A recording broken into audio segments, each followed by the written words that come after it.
Vamos imaginar agora que a gente tem um problema como esse para resolver, com essa articulação aqui. É, essa articulação aqui de baixo não é um problema, né? Nós já sabemos como lidar com isso. Na verdade, nós não vamos introduzir uma articulação, nós vamos introduzir vínculos nesse nó. Você se lembra que quando a gente monta a matriz de rigidez de uma estrutura, todos os nós têm os 3 graus de liberdade num pórtico plano, né? Então o que a gente está fazendo aqui é restringir 2 dos graus de liberdade, né?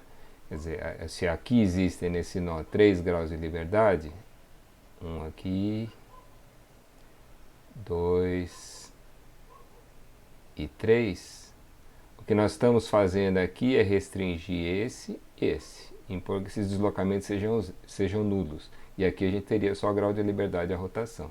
Da mesma forma que nesse outro nó, a gente restringiu esse deslocamento, esse e esse. Né? Então aqui não existe a rigor nenhum grau de liberdade. O problema é o que fazer com essa articulação que fica aqui no meio da barra. Bom, a ideia aqui é a seguinte. Deixa eu fazer uma figura.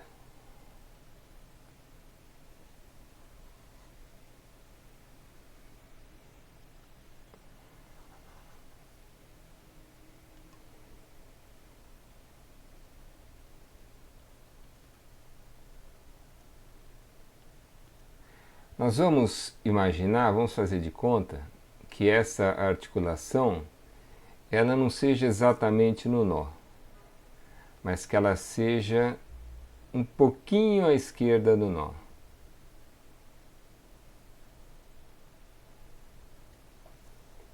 Como se ela fizesse parte da barra horizontal.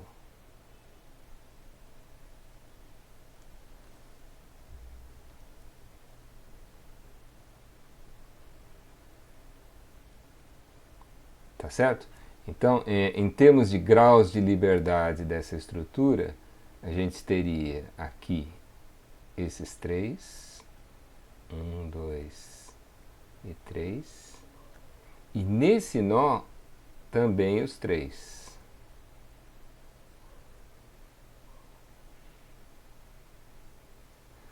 Agora, nessa maneira de ver as coisas, além desse grau de liberdade, a rotação aqui também, né? Os outros são restritos. Agora, nessa maneira de entender o problema, essa rotação, esse grau de liberdade, a rotação é a rotação desse nó. Não é a mesma coisa que a rotação da dessa seção transversal imediatamente à esquerda dessa articulação. Tá? Na verdade, o que a gente está fazendo aqui é o seguinte: a gente está imaginando que essa barra horizontal seja uma barra diferente das outras. Ela é diferente porque numa determinada posição ela tem uma articulação. Eu sei que isso é meio difícil de entender, é um pouco confuso, mas vamos pensar de uma outra forma. Vamos imaginar que essa barra horizontal, esqueçam a articulação, imagine que ela tivesse altura variável, ela é grossa, depois é fininha, depois é grossa de novo. Ela tem a seção transversal variável. O que mudaria nesse nosso procedimento? O que seria necessário mudar para considerar a variação da rigidez dessa barra horizontal? Bom, certamente a matriz de rigidez da barra no sistema local, né? Porque a matriz de rigidez da barra no sistema local, ela dá os esforços associados a deslocamentos unitários em cada uma das 6 direções da barra. E como esse problema é hiperestático, esse problema em que a gente vai impondo recálculos de apoio àquela viga bem gastada, pelo problema ser hiperestático, o resultado vai depender da rigidez da estrutura. Né? Se a viga não for prismática, vão ser outros os esforços. Tá certo? A matriz de rigidez muda. Aqui é a mesma coisa. Essa barra é diferente no sentido de que ela tem uma articulação numa certa posição. E, portanto, ela vai ter uma outra matriz de rigidez. Como é que a gente faz para determinar essa outra matriz de rigidez?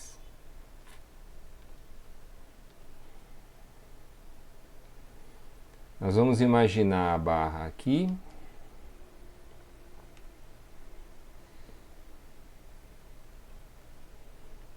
E agora vocês talvez comecem a entender porque eu desenho aquele quadradinho. Esse quadradinho é um nó, né?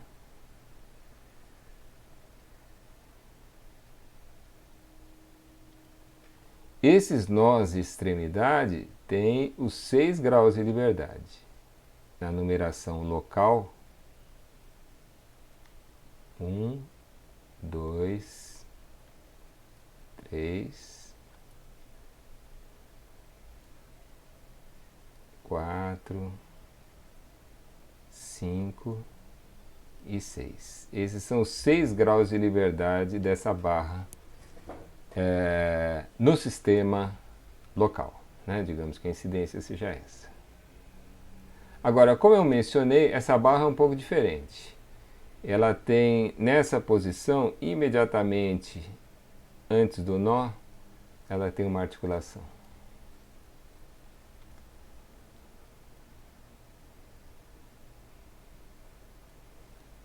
Tudo bem, nós vamos determinar a matriz de rigidez dessa barra, que a gente chama de engastada articulada, da mesma maneira que a gente determinou no caso anterior. Como é que a gente fazia isso? Vamos imaginar um deslocamento unitário na direção 1 e nulo nas demais. Significa esse nó andar 1 para cá. E, portanto, esse nó vem para aqui.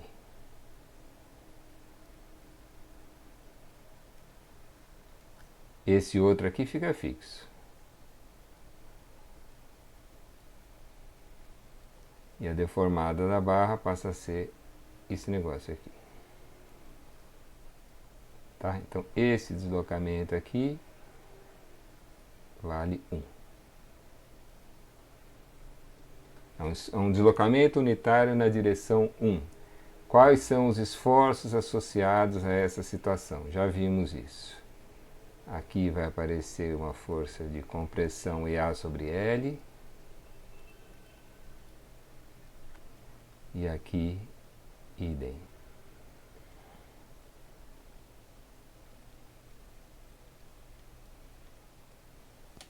E nas outras direções não aparece nada. Né? Então vocês se lembram que K e J era esforço na direção 1, na direção I, associado a um deslocamento unitário na direção J e nulo nas demais. Não é isso? Então aqui, como nós estamos impondo um deslocamento unitário na direção 1 e nulo nas demais, o que a gente está fazendo é montar a primeira coluna da matriz de rigidez, que nós já vimos que tem que ser igual à primeira linha, né? Porque a matriz tem que ser simétrica. De fato, eu tenho aqui a matriz de rigidez pronta. Vejam o que deu aqui. Na direção, tem da EA sobre L na direção 1, 0, 0, menos EA sobre L na direção 4, 0 e 0. E é o que aparece aqui na primeira coluna da matriz de rigidez dessa barra no sistema local. Já vamos olhar as outras colunas. Agora vamos imaginar um deslocamento unitário na direção 2 e nulo nas demais.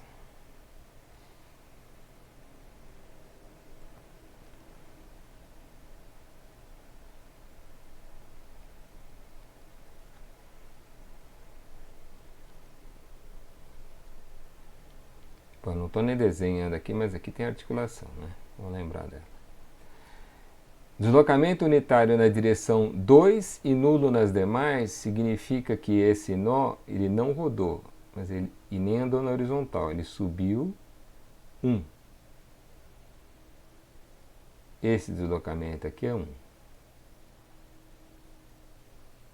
E nas outras direções, nas outras 6 direções, não existe deslocamento nenhum. Vejam, essas direções, eu repito, essas direções aqui se referem a um nó, não à extremidade da barra que está antes da articulação. Então o que vai acontecer aqui é isso aqui, ó.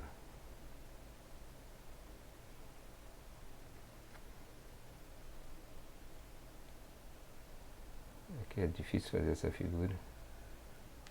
Alguma coisa assim. A seção da barra que está imediatamente à esquerda da articulação, ela pode rodar. Quem não pode rodar é o nó. Né? O grau de liberdade, aqui os 6 graus de liberdade se referem aos nós. Tá? Bom, esse problema nós já resolvemos anteriormente, né? Pensem bem, é como se eu tivesse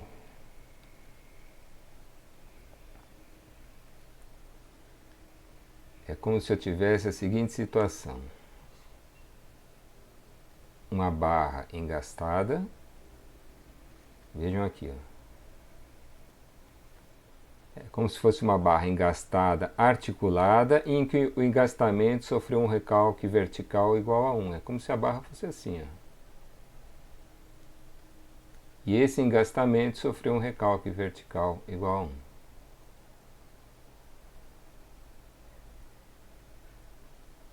Né? E a barra fica desse jeito. Tá? Olha, dizer que esse engastamento sofreu um recalque vertical para cima igual a 1 é a mesma coisa que dizer que esse apoio sofreu um recalque vertical para baixo igual a 1. Então, para resolver esse problema aqui, o que vocês poderiam fazer? Vocês poderiam adotar como isostática fundamental essa estrutura, e esse apoio sofreu um recalque unitário 1, né? Na verdade, a isostática fundamental seria só essa, né? E a gente quer descobrir qual o esforço que aparece nessa posição. Esse esforço x aqui, de modo que o deslocamento dessa extremidade seja igual a 1. Essa barra se deforma e esse deslocamento vertical aqui vale 1. É isso, né? É a mesma coisa, tá? Bom, esse é um problema trivial. O deslocamento desse ponto é xl ao cubo dividido por 3i. Não é isso? É o deslocamento da ponta da viga em balanço. E eu estou impondo que isso seja igual a 1. E daqui sai o valor de x, que é 3i sobre L ao cubo.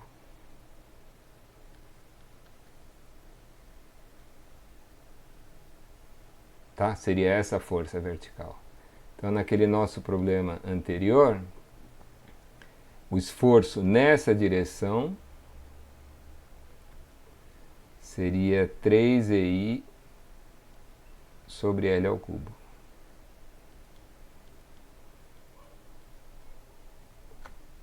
Tá?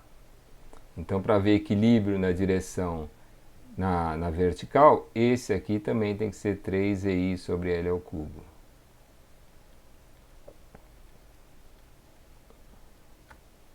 Tá? Na horizontal a gente sabe que não acontece nada, é uma viga sofrendo um recalque de apoio na vertical, nós já vimos que isso não gera força normal. Mas aqui, a princípio, a gente teria que se preocupar com os momentos. Não aqui, hein? Aqui esse momento vai dar 0. Por causa da presença dessa articulação, né? Assim como seria o momento 0 aqui, tá? Agora, essas duas forças provocam um binário que é 3i sobre L ao cubo vezes L, no sentido horário, né? Então vai aparecer aqui um momento 3i sobre L ao quadrado. No sentido contrário, tá? Então a segunda coluna da matriz de rigidez seria 0, 3i sobre L ao cubo, 3i sobre L ao quadrado. O zero, eu não vou nem pôr a parte de cima, porque a gente sabe que a matriz é simétrica. Então é 0, 3i sobre L ao cubo, 3i sobre L ao quadrado. Depois 0, menos 3i sobre L ao cubo. E 0, que é esse momento aqui. 0 menos 3i sobre L ao cubo, 3i sobre L ao quadrado, né? E 0, que é aquele momento. Tá? E assim por diante. o que seria agora um deslocamento unitário da direção 3?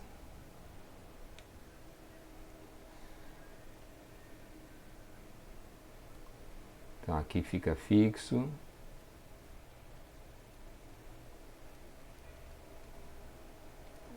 Aqui tem uma articulação.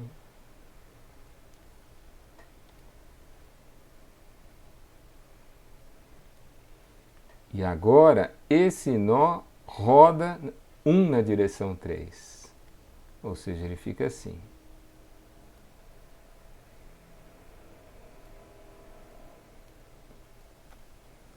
Não é? De modo que esse ângulo aqui de rotação seja igual a 1. Tá? A deformada dessa barra, cuidado que do lado de lá existe uma articulação. Ela fica assim. Né? Outra vez, é um problema que nós já resolvemos antes. Como se fosse uma viga engastada, articulada.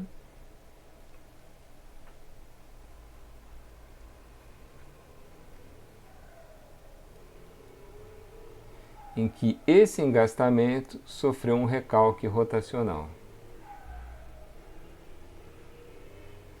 Esse engastamento rodou 1. E aí a barra fica desse jeito. Tá? Qual seria uma maneira fácil de resolver esse problema? O natural seria a gente escolher como isostática fundamental essa. A gente remove o vínculo à rotação. No lugar do vínculo à rotação, a gente coloca o esforço correspondente. Por exemplo, esse momento Y. E agora, recompõe o vínculo à rotação. Né? Esse Y é tal que a rotação nessa extremidade tem que ser compatível com a rotação que existia na estrutura hiperestática original, ou seja, essa rotação aqui tem que ser 1. Né? Bom, a gente sabe como calcular essa rotação na viga simplesmente apoiada. É o momento vezes L dividido por 3EI. Trata-se da rotação do lado em que se aplica o momento. A gente está impondo que essa rotação seja igual a 1. Que era Y, né?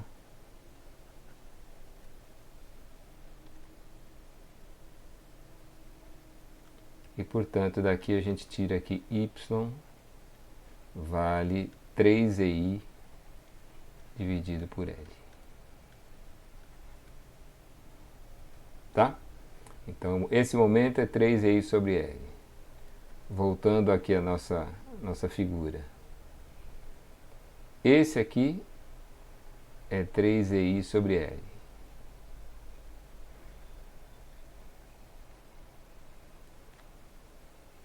Tá? Então, na direção horizontal nada acontece, é uma viga carregada transversalmente. Aqui vai aparecer força vertical, aqui vai aparecer força vertical, e aqui não vai aparecer momento, por causa da presença dessa articulação. Como não aparecia momento aqui. Né? Bom, se a gente tem esse momento 3EI sobre L nesse sentido, as reações têm que ser 3EI sobre L dividido por L no sentido contrário. Então, cada uma delas é 3EI sobre L ao quadrado. O que seria a terceira coluna dessa matriz de rigidez? Seria 0, 3EI sobre L ao quadrado, 3EI sobre L. Então aqui é o 0, que é igual a esse. 3EI sobre L ao quadrado, que é igual a esse. 3EI sobre L. Depois, 0 menos 3i sobre L ao quadrado e 0. 0 menos 3i sobre L ao quadrado e 0. Tá? E assim a gente monta a matriz de rigidez no sistema local. Eu não vou fazer esse aqui, que seria a quarta coluna, e nem vou fazer esse aqui, que seria a quinta coluna, porque é só adaptar os sinais dos problemas anteriores. Mas eu quero chamar a atenção para o que seria a sexta coluna.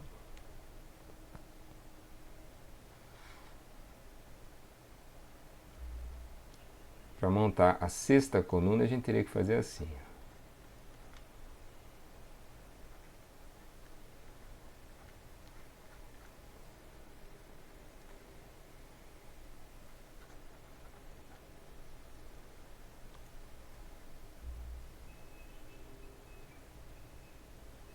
A gente teria que impor um deslocamento unitário na direção 6 e nulo nas demais. Impor um deslocamento unitário na direção 6 e nulo nas demais significa esse nó rodar.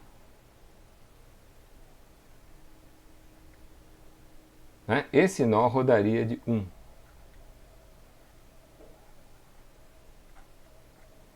Mas vocês concordam que se esse nó rodar, não acontece nada, a barra nem percebe, porque ele está ligado por uma articulação à barra, ele roda à vontade. A barra nem percebe essa movimentação. Ou seja, nessa situação, quando eu tenho um deslocamento unitário na direção 6, não aparece nenhum esforço de extremidade. E, portanto, a sexta coluna da matriz de rigidez é cheia de zeros, como é a sexta linha da matriz de rigidez. Tá? Então, olha, o que nós fizemos aqui é como se tivesse uma barra diferente, uma seção transversal variável. Nós determinamos os esforços nas 6 direções, considerando deslocamentos unitários em uma de cada vez. Tá? Só que a particularidade dessa barra não é ter a rigidez variável, é ter uma articulação numa certa posição. Tá certo? Se vocês lembrarem daquela relação F igual a K vezes U, assim, né?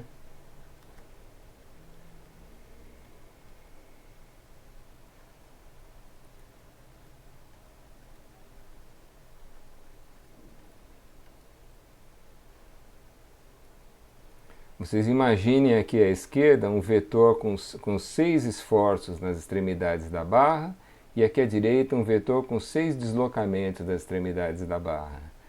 O sexto esforço aqui vai ser sempre zero, quaisquer que sejam os deslocamentos.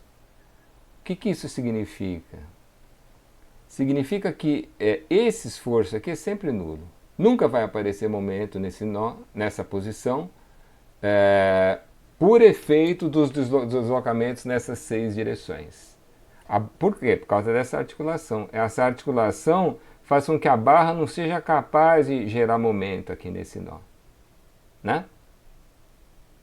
Tá certo? Qualquer deslocamento que vocês impuserem aqui não vai gerar momento nessa posição por causa da presença da articulação.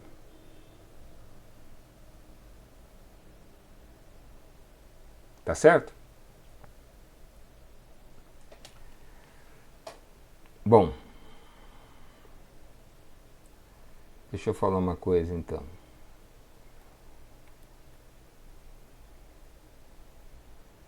Nosso problema original era esse, né?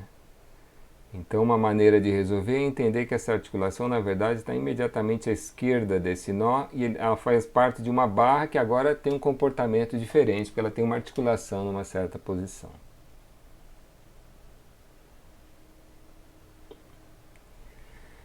Eu poderia ter feito assim também.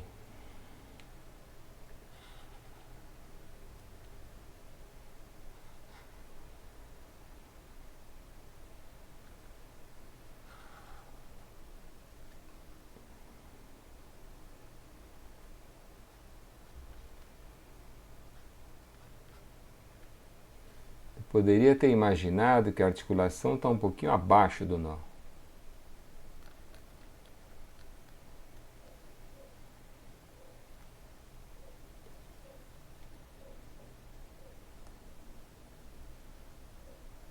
desse jeito, né? Aí os graus de liberdade da estrutura seriam, além desse grau, a rotação aqui que permanece, esse, esse, esse, esse e esse. Por que eu usei uma cor diferente aqui? É porque esse grau de liberdade à rotação não representa a mesma coisa que esse. Nessa forma de entender o problema, esse grau de liberdade à rotação representa a rotação da seção superior da barra vertical. Seria a rotação dessa seção aqui. Agora, nessa maneira de resolver o problema, esse grau de liberdade representa a rotação da seção direita da barra horizontal. Ou seja, seria a rotação dessa seção. Tá? Percebam que nessa primeira solução que eu fiz aqui, a rotação da extremidade da barra, ou seja, que eu estou chamando da seção imediatamente antes da articulação, não é grau de liberdade. Nessa construção que nós fizemos aqui, a rotação dessa seção não é um dos graus de liberdade da estrutura. Essa rotação, vejam, ela não é calculada diretamente quando eu resolver o problema. Porque as variáveis na hora de resolver o problema são esses graus de liberdade. Essa rotação aqui não é igual a essa rotação. A rotação dessa seção não é uma variável que eu calcule diretamente ao resolver o sistema F igual a K vezes U da estrutura inteira. Se eu quiser calcular a rotação dessa seção, eu vou ter que fazer a mesma coisa que eu faria para calcular a rotação de qualquer seção dessa barra. É uma seção interna à barra. Eu teria que calcular a parte depois de conhecer os deslocamentos nodais da estrutura. Tá? Então a gente diz que a rotação da extremidade da barra, dessa seção, não é grau de liberdade. O grau de liberdade é esse. Então é o que está acontecendo aqui. Ó. Se eu resolver o problema desse jeito, eu vou ser capaz de calcular a rotação dessa seção, porque ela é um dos graus de liberdade da estrutura, diretamente. A rotação do outro lado, não, vou ter que calcular indiretamente. E se eu resolver dessa outra maneira, eu vou conseguir calcular esse deslocamento azul, que vai ser a rotação da seção transversal extrema da barra horizontal. Mas eu não vou conseguir calcular a rotação da seção extrema da barra vertical, não diretamente. Tá? Mas são alternativas equivalentes, né? O que eu não posso fazer aqui é o seguinte. O que eu não posso fazer, talvez eu possa fazer uma figura aqui. Ó. O que eu não posso fazer aqui é, naquele nó, vou desenhar só o nó.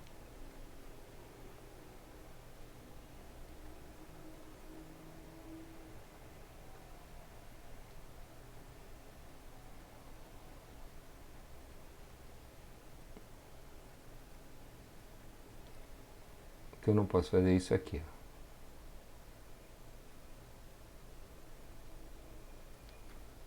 Imaginar que as duas barras sejam desse tipo engastada articulada. Eu explico.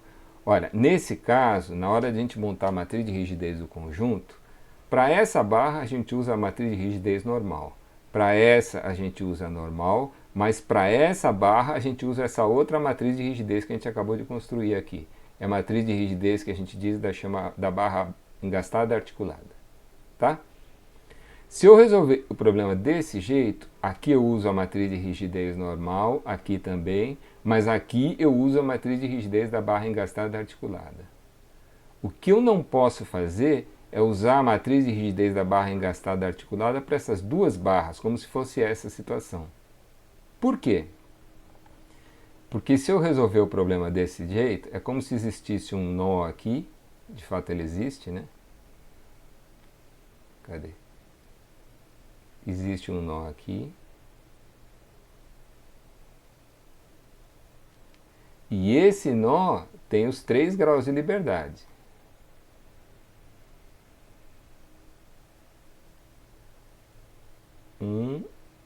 2 e 3. Ele tem os três.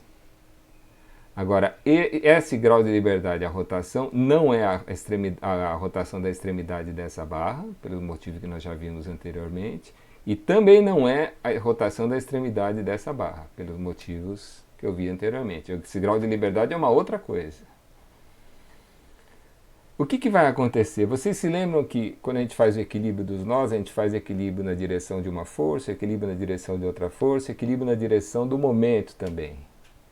Na hora que eu fizer a equação de equilíbrio nessa direção, vamos dar números aqui? Olha, faz de conta que eu numerei esses graus de liberdade assim. 1, 2, 3, 4, 5, 6 e 7. Tá? Bom, aí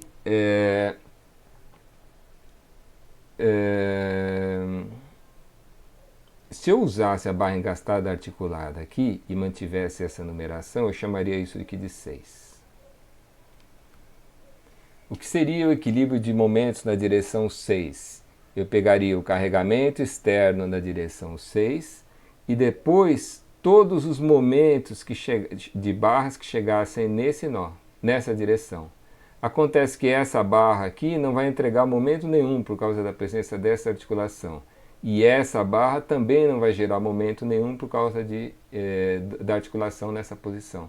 Ou seja, essa equação de equilíbrio de momentos vai ficar: o esforço na direção 6 é igual a 0.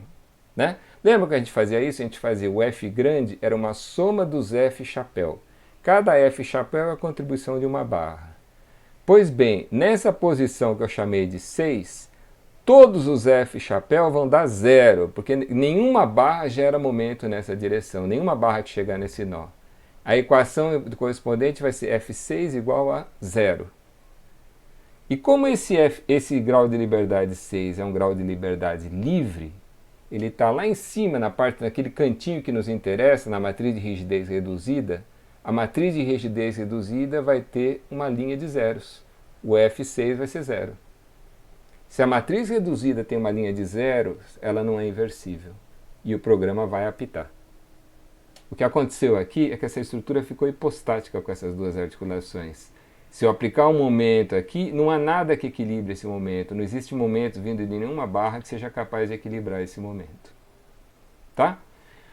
Vocês vão dizer, não, mas eu não estou aplicando nenhum momento aqui. Não interessa. A estrutura é hipostática, quer você aplique o carregamento ou não. Né? Existe uma hipostaticidade aqui e o programa detecta isso.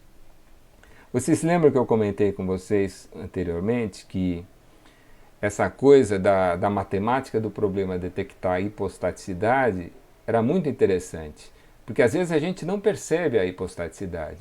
Esse é um caso típico. A gente quer botar uma articulação aqui no meio da barra e não percebe, bota uma barra engastada articulada aqui e outra barra engastada articulada aqui e pensa que está fazendo uma coisa boa, porque está reforçando a ideia de que aquilo é uma articulação. Não. Se eu introduzir barra engastada articulada nessas duas posições, eu crio uma hipostaticidade nesse nó. Né? E aí o programa vai dizer que a estrutura ficou hipostática. Tá? Então é um cuidado que a gente tem que tomar na hora de lidar com essas barras engastadas articuladas. Tá? Uma outra coisa sobre esse tipo de barra. Vamos voltar àquela nossa analogia que é mais fácil de pensar. Imagine que a barra tivesse rigidez variável. Nós já vimos que a matriz de rigidez muda. Assim como essa barra diferente aqui tem uma matriz de rigidez diferente. O que mais muda, hein? Se vocês pensarem, depois que a gente monta a matriz de rigidez, a gente tem os esforços nas extremidades da barra. Aí a gente passa isso para o sistema global, usando a matriz de transformação. Aí a gente gera o F chapéu, que é botar esses esforços nas posições corretas, né? Conforme a numeração dos graus de liberdade. Depois monta a equação de equilíbrio, que é F grande igual a soma desses F chapéus. Então, aparentemente, a única mudança seria essa. A menos que a barra tenha um carregamento fora do nó. Aí, se fosse uma barra de rigidez variável, os esforços de engastamento perfeito seriam diferentes também, não é? Os esforços de engastamento perfeito são as reações de apoio da viga biengastada. Bom, se a viga é prismática assim, com um certo carregamento, tem um conjunto de reações. Agora, se a viga tiver rigidez variável, o mesmo carregamento gera reações diferentes. Ou seja, os esforços de engastamento perfeito são diferentes, não é? Bom, nessa nossa barra engastada articulada, que também tem a sua peculiaridade, tem uma articulação numa certa posição, os esforços de engastamento perfeito vão ser diferentes também, né? O que seriam os esforços de engastamento perfeito? Vamos pensar nessa primeira solução aqui. O que seriam os esforços de engastamento perfeito para essa barra? Bom, a gente imagina a barra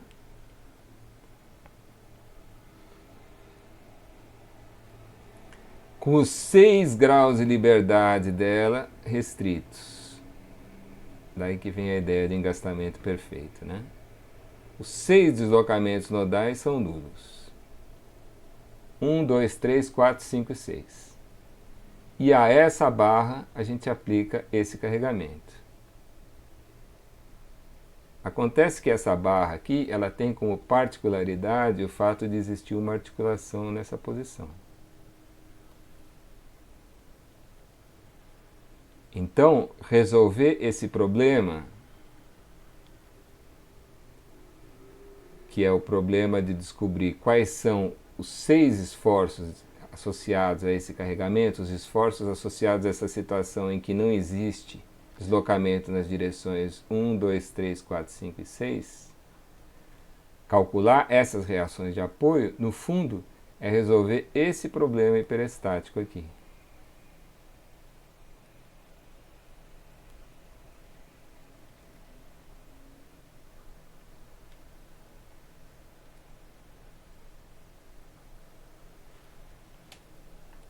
Tá certo? Quer dizer, os esforços de engastamento perfeito são aqueles associados a uma situação em que os 6 graus de liberdade são restritos. As reações de apoio da barra nessa situação são os esforços de engastamento perfeito. Nós vimos por que isso é assim. Bom, essa barra com articulação vai ter esforços de engastamento perfeito diferentes da barra sem articulação, né? E nesse caso em particular serão as reações de apoio dessa viguinha hiperestática aqui. Talvez vocês não tenham percebido isso, mas quando eu mostrei numa aula anterior os esforços de engastamento perfeito,